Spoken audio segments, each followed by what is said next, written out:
Overseas now to the war between Hamas and Israel. Israel's military called for more evacuations in southern Gaza. It has widened its offensive aimed at eliminating the territory's Hamas rulers.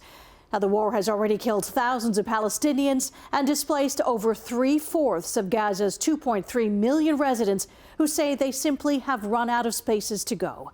Manisa Danabalan joins us live in studio with the latest on this. Manisa.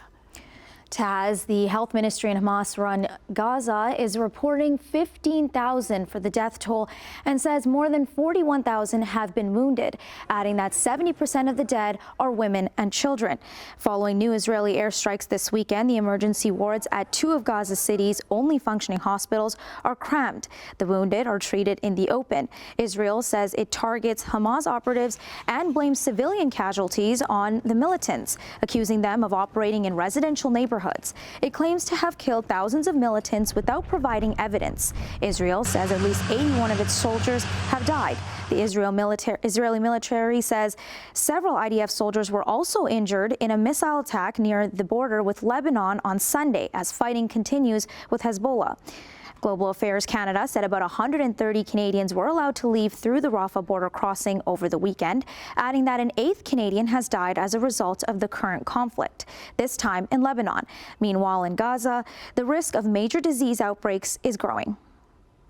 We're hearing, 1 to 2 litres of clean water, of drinking water available for each person per day.